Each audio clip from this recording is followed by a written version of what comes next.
That's why I'm saying I'm David against Goliath. And that's the problem. Okay, Mr. Levy? That is the problem in a nutshell. All right? That is a problem. And let's go further. 2003. I was working at a company. I was a quality director. We had, I have documentation. Hold on a second. I can say this registrar too. We had as our registration company.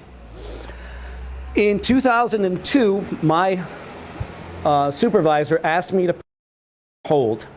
Please, with plastic distribution, what happens is right around May, you start watching it go down, and then it comes up right after Labor Day. That was it. I was there for 9.5 years, and that was just a sequence of events with plastic distribution. Well, what happened is in 2002, he asked me to put the audit. Now, we were getting it biannual. We were having the audit twice a year. Okay, because my boss felt that having it twice a year would be great. It would be a good thing to have because we were trying to get into the medical arena. So what happened, let me just take a sip of water. What happened is we had a meeting in February, and I have that in here too, and I will show this to you after, Mr. Levy, okay?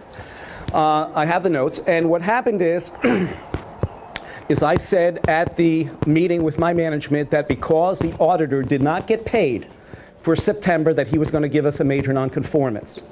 The auditor came in March, and he looked around, and in our procedure, now let me say this, in my experience with certification and surveillance audits, the three main areas an auditor will kill you on or give you corrective actions is number one, management review.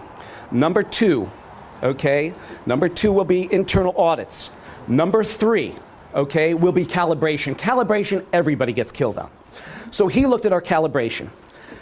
In our calibration procedure, it said that all materials, all measuring devices are 0.001 thousandth. Because in plastics are not like metals.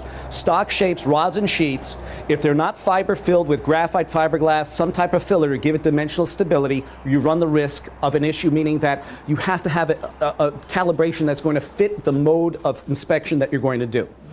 Well, he came around and he saw our gauge pin calibration, and he looked and he took up the manufacturer's certificate that said, oh, it's 0.1 thousandth, 0.0001.